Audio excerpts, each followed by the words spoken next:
TS PG set gate జీపీఎట్ ద్వారా ఎవరైతే MTech and M Pharmacy and ఎంమార్క్ చేద్దాం అనుకుంటున్నారో ఈ వీడియోలో కొన్ని ఇంపార్టెంట్ అప్డేట్స్ ఇవ్వడం జరుగుతుందండి.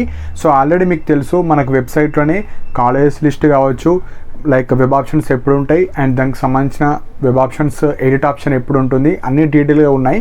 సో ఈ వీడియోలో కొన్ని ఇంపార్టెంట్ పాయింట్స్ చెప్పడం జరుగుతుంది. సో ఫస్ట్ వచ్చేసి web options 2nd, 3rd September రోజు మీరు వెబ్ ఆప్షన్స్ పెట్టుకోవచ్చు.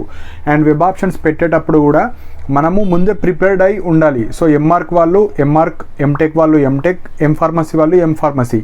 సో ఫస్ట్ మీరు చేయాల్సిన పని ఏంటంటే మనకు కాలేజెస్ ఎన్ని ఉన్నాయి, కాలేజెస్లో ఎన్ని స్పెషలైజేషన్స్ ఉన్నాయి, ఆ స్పెషలైజేషన్స్లో మీకు కొందరికి ఒక స్పెషలైజేషన్ అంటే ఇష్టం ఉంటుంది, కొందరికి 2 ఉంటాయి, కొందరికి ఏ స్పెషలైజేషన్ వచ్చినా చాలు నేను చేసుకుందాం అనుకుంటారు. సో ఫస్ట్ మీరు కాలేజ్ డిసైడ్ అవ్వండి, కాలేజ్లో ఉండే స్పెషలైజేషన్ డిసైడ్ అవ్వండి అండ్ మీకు సంబంధించిన స్పెషలైజేషన్స్ ఎన్ని కాలేజెస్లో ఉన్నాయి అండ్ ఎన్ని సీట్స్ ఉన్నాయి అవి కౌంట్ చేసుకోవాలి. ఇది చాలా చాలా కీ రోల్ ప్లే చేస్తుందండి. మనకు బీటెక్ లాగా 60, 120 సీట్స్ ఉండవు. సో ఫస్ట్ మీరు ఏం చేయండి అంటే కాలేజ్ లిస్ట్ ఉంటుంది కదా, ఎంటెక్ వాళ్ళు ఎంటెక్, ఎంఫార్మసీ వాళ్ళు ఎంఫార్మసీ. ఫస్ట్ ఎగ్జాంపుల్ మీరు సివిల్ కావచ్చు, మెకానికల్ కావచ్చు, బీ ఫార్మసీ కావచ్చు, బీఆర్ కావచ్చు, ఏదన్నా ఎగ్జాంపుల్గా మీరు మెకానికల్ అనుకోండి. మెకానికల్లో మీరు మెకానికల్కి సంబంధించిన ఎంటెక్ ఎక్కడెక్కడ ప్రొవైడ్ చేస్తున్నాయి అన్ని కాలేజెస్ లిస్టు, దానికి సంబంధించిన స్పెషలైజేషన్స్. ఇప్పుడు ఒక కాలేజీలో ఒక స్పెషలైజేషన్ ఉండొచ్చు, ఇంకొక కాలేజీలో 2-3 ఉండొచ్చు. సో ఆ విధంగా ఒకటే కాలేజీలో అన్నీ ఉండవు. ఒక కాలేజీలో ఒక స్పెషలైజేషన్ ఉంటే ఇంకొక కాలేజీలో 2-3 ఉండొచ్చు, ఒక కాలేజీలో అసలు స్పెషలైజేషనే ఉండకపోవచ్చు. సో ఫస్ట్ మీరు చేయాల్సింది కాలేజ్ ఎన్ని కాలేజెస్ ఉన్నాయి, ఆ కాలేజ్లో ఎన్ని స్పెషలైజేషన్స్ ఉన్నాయి, ఆ స్పెషలైజేషన్స్లో మనం ఎన్ని పెడదాం అనుకుంటున్నాం అండ్ ఆ స్పెషలైజేషన్స్లో ఎన్ని సీట్స్ ఉన్నాయి. సో ఫస్ట్ అది నోట్ చేసుకొని పెట్టుకోవాలి. ఇది చాలా చాలా ఇంపార్టెంట్ పాయింట్ అండి. సో చాలా స్టూడెంట్ మిస్టేక్స్ చేయడం జరుగుతుంది. ఎట్ లాస్ట్ వచ్చేసరికి ఎన్ని కాలేజెస్ ఎన్ని ఉన్నాయి మనకు తెలియకపోతే ప్రాపర్గా వెబ్ ఆప్షన్స్ పెట్టుకోరాదు. సో ఇది ఫస్ట్ పాయింట్.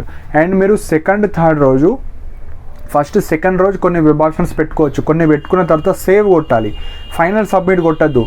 ఫైనల్ సబ్మిట్ కొడితే మీరు 2nd, 3rd రోజు లైక్ లాస్ట్కు మీరు మళ్ళీ అదే రోజు ఎడిట్ చేసుకోరాదు. సో 2nd, 3rd రోజు మీరు మీకు నచ్చిన వెబ్ ఆప్షన్స్ ఫస్ట్ ఇచ్చిన తర్వాత మళ్ళీ ఎడిట్ చేసుకోవచ్చు, డిలీట్ చేసుకోవచ్చు. ఎప్పుడు ఫైనల్ సబ్మిట్ కొట్టే ముందు. ఫైనల్ సబ్మిట్ కొడితే మీకు 2nd, 3rd తర్వాత మీకు ఎడిట్ చేసుకోరాదు, కానీ 4th డేట్ రోజు ఎడిట్ చేసుకోవచ్చు.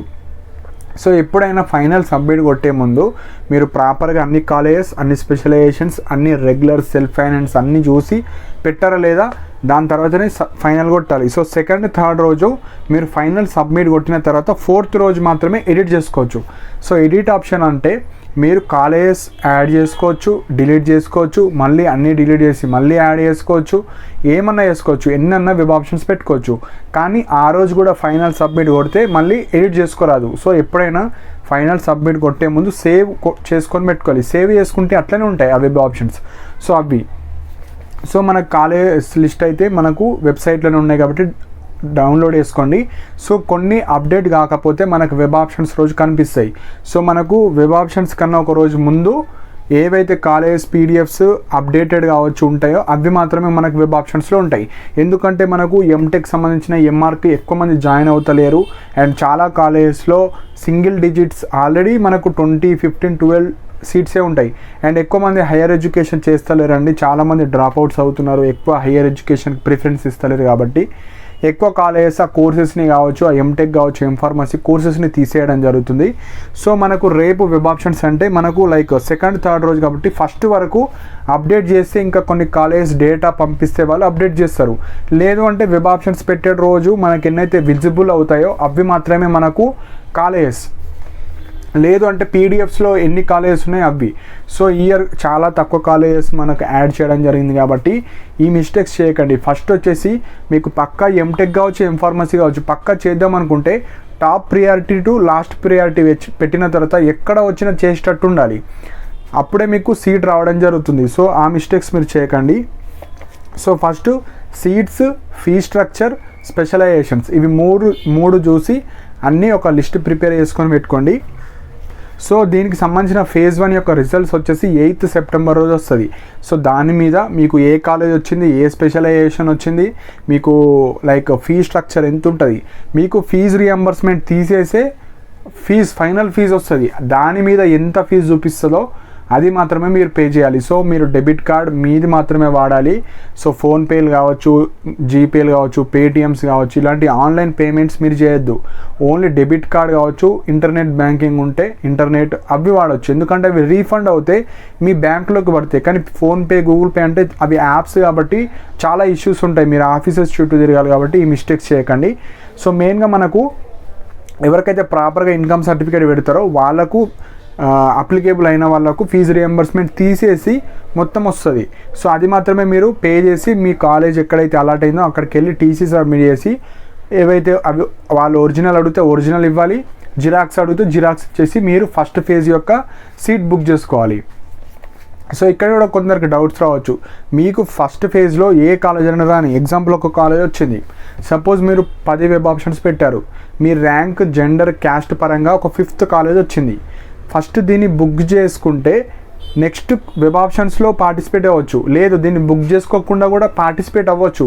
కానీ ఇక్కడ ఒక అడ్వాంటేజ్ ఉంటుంది, సపోజ్ ఈ కాలేజ్ మీరు పక్కా ఎంటెక్, ఎంఫార్మసీ, ఎంఆర్క్ వేద్దాం అనుకుంటే ఏ కాలేజ్ అన్నా రాని దానికి బుక్ చేసుకోవాలా. బుక్ చేసుకోవడం అంటే మీకు ఫేజ్ 1లో ఒక కాలేజ్ వచ్చినప్పుడు మీరు ఫీ పే చేస్తే ఆ కాలేజ్ అనేది బుక్ అయిపోతుంది. నెక్స్ట్ ఫేజ్లో ఏం చేయాలంటే ఈ కాలేజ్ కన్నా టాప్ ప్రియారిటీ ఉన్న కాలేజ్ మాత్రమే వెబ్ ఆప్షన్స్లు ఇవ్వాలి. సపోజ్ మీ ర్యాంకు, మీ క్యాస్ట్ బట్టి వేకెన్సీస్ ఉంటే ఆ కాలేజ్ మీరు ఏదైతే టాప్ కాలేజ్ పెడతారో ఆ కాలేజ్ వచ్చి ఈ కాలేజ్ వేరే వాళ్ళకి వెళ్ళిపోతుంది. ఎగ్జాంపుల్ ఏం లేదండి, సపోజ్ ఎంటెక్ వాళ్ళు అనుకోండి, మీరు ఓయూ, జేఎన్టీయూ, సిబిఐటి పెట్టారు, మీకు ఫస్ట్ ఫేజ్లో సిబిఐటి వచ్చింది, మీరు ఏం చేస్తారు, ఫస్ట్ సిబిఐటిలో ఉన్న ఫీజు పే చేసుకొని సిబిఐటి ఎంటెక్ సీట్ వస్తుంది. నెక్స్ట్ ఫేజ్లో ఏం చేస్తారు, ఓన్లీ ఉస్మానియా జేఎన్టీ పెడతారు. సపోజ్ ఉస్మానియా జేఎన్టీలో మీ క్యాస్ట్లో మీరు టాప్ ఉన్నారనుకోండి, మీకు ఉస్మానియా కావచ్చు, జేఎన్టీ ఇచ్చిన తర్వాత ఇది వేరే వాళ్ళకి ఇచ్చేస్తారు.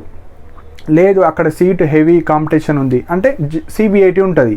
సపోజ్ మీరు ఫేజ్ 1లో సీట్ బుక్ చేసుకోలేరు, ఓన్లీ ఫేజ్ 2లో పార్టిసిపేట్ చేస్తా, ఫేజ్ 1లో ఒక కాలేజ్ వచ్చింది, ఏదో ఒక 10th, 15th కాలేజ్ వచ్చింది, మళ్ళీ ఫేజ్ 2లో వెబ్ ఆప్షన్స్ ఇచ్చారు, మీకు ఇంకొక వేరే కాలేజ్ వచ్చింది, అప్పుడు మీకు 10th కాలేజ్ కన్నా 15th కాలేజ్ రావడానికి ఛాన్సెస్ ఉంటుంది. కాబట్టి ఎప్పుడైనా ఫేజ్ 1లో వచ్చిన కాలేజ్ కన్నా బెటర్ కాలేజ్ రావాలంటే మంచి ర్యాంక్ ఉంటేనే బెటర్ కాలేజ్ వస్తుంది. మీరు ఫేజ్ 1లో వదిలేసి ఫేజ్ 2లో ఓన్లీ వెబ్ ఆప్షన్స్ ఇస్తే ఫస్ట్ ఫేజ్ కన్నా వరస్ట్ కాలేజ్ రావడానికి ఎక్కువ ఛాన్సెస్ ఉంటాయి. కాబట్టి మిస్టేక్స్ చేయకండి. సో ఎంటెక్, ఎంఫార్మసీ, ఎంఆర్క్ చేసేవాళ్ళు పక్కా నేను జాయిన్ అవుతా అనుకున్న వాళ్ళు ఫస్ట్ ఫేజ్లో ఏ కాలేజ్ వచ్చినా బుక్ చేసుకోవాలి. సెకండ్ ఫేజ్లో దీనికన్నా మంచి కాలేజ్ మాత్రం వెబ్ ఆప్షన్స్లో ఇస్తే మీకు ఛాన్స్ ఉంటే మంచి కాలేజ్ వస్తుంది, లేదంటే ఇదే కాలేజ్ ఉంటుంది. సో దీన్ని హోల్డ్ చేసుకోవడం అంటారు, ఉన్న సీట్ని హోల్డ్ చేసుకోవడం. ఎవరైతే హోల్డ్ చేసుకోలేరో మీకు సెకండ్ ఫేజ్లో ఏ కాలేజ్ వస్తుందో ఆ కాలేజ్కి వెళ్ళాలి. సో ఇవి ఇంపార్టెంట్ పాయింట్స్ అండి. సో నెక్స్ట్ వచ్చేసి special category reservation. So special category ఎవరైతే ఉన్నారో ఎన్సీసీ కావచ్చు, పిహెచ్ కావచ్చు, వాళ్ళందరూ ఫేజ్ 1లో నార్మల్ స్టూడెంట్స్ లైక్ మీ యొక్క క్యాస్ట్, ర్యాంక్, జెండర్ ప్రకారంగా రిజర్వేషన్లో ఏ సీట్ వస్తుందో అది ఇస్తారు. కానీ స్పెషల్ కేటగిరీ రిజర్వేషన్ ఫేజ్ 1లో ఉండదు. ఫస్ట్ మీకు జనరల్గా మీ ర్యాంక్, క్యాస్ట్, జెండర్ ప్రకారంగా ఒక కాలేజ్ వస్తుంది. సెకండ్ ఫేజ్లో మీరు మళ్ళీ వెబ్ ఆప్షన్స్ పెడతారు కదా, అప్పుడు మీకు స్పెషల్ కేటగిరీ సీట్స్ ఇస్తారు. సో మీరేం వరీ అవ్వకండి. ఫేజ్ 1లో ఇప్పుడు కొందరికి అర్థం కాదు, మాకు స్పెషల్ కేటగిరీ ఉంటుంది కదా, మాకు ఎందుకు ఫేజ్ 1లో ఇయ్యారంటే, ఎగ్జాంపుల్ ఇప్పుడు మీకు మంచి ర్యాంక్ వచ్చింది, మీకు జనరల్ కేటగిరీలో సీట్ వస్తుంది, మీకు ఎగ్జాంపుల్గా మీకు టాప్ 10లో, టాప్ 5, టాప్ 50లో ఉంటారు, మీకు జనరల్ కేటగిరీలో కావచ్చు, మీ నార్మల్ క్యాస్ట్లో సపోజ్ ఒక క్యాండిడేట్ బీసీ కావచ్చు, ఎస్సీ కావచ్చు, ప్లస్ రిజర్వేషన్ ఉంది స్పెషల్ కేటగిరీ, మీకు క్యాస్ట్ రిజర్వేషన్ ఉంది, స్పెషల్ కేటగిరీ ఉంది. సపోజ్ మీకు మంచి టాప్ ర్యాంక్ వచ్చింది, మీకు నార్మల్ క్యాస్ట్ రిజర్వేషన్లు ఇచ్చేస్తారు. దాని తర్వాత ఫేజ్ 2లో ఎవరైతే స్పెషల్ కేటగిరీ స్టూడెంట్స్ ఉంటారు కదా, అందులో వేరే వాళ్ళు ఎవరైతే ఆ కేటగిరీ స్టూడెంట్స్ ఉంటారో అందులో వాళ్ళకి ఇస్తారు. సో అందుకే ఇది ఒక్క చిన్న పాయింట్ అర్థం చేసుకోండి, మీ రిజర్వేషన్ మీకే ఉంటుంది. ఫస్ట్ ఫేజ్లో నార్మల్ క్యాస్ట్, జెండర్, ర్యాంక్ ప్రకారంగా ఇచ్చేస్తారు.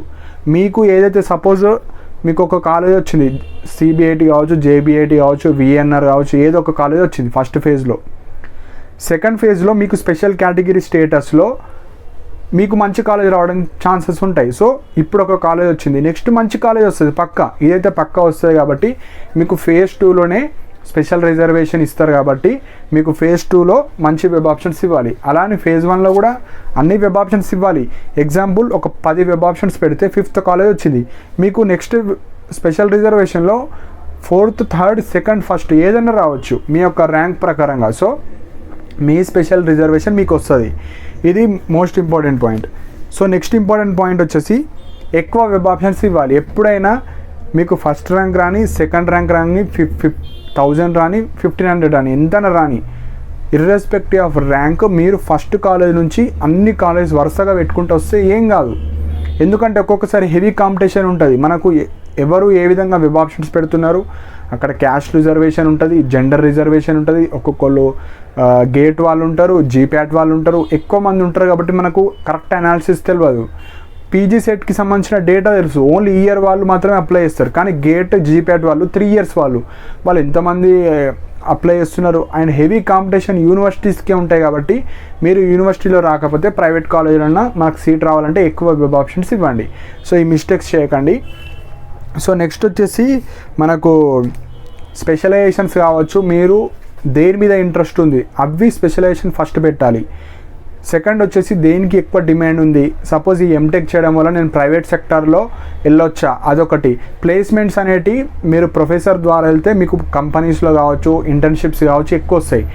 క్యాంపస్ ప్లేస్మెంట్స్ అనేటివి ఎక్కువ ఉండవు, కొన్ని మాత్రమే ఉంటాయి. బీటెక్ వాళ్ళకు వచ్చే కంపెనీస్లో కొన్ని ఎంటెక్ వాళ్ళకు కూడా అండ్ ఎంఫార్మసీ వాళ్ళకి ఎక్కువ ఉంటాయి, కానీ ఎంటెక్ వాళ్ళకు కొన్నే ఉంటాయి.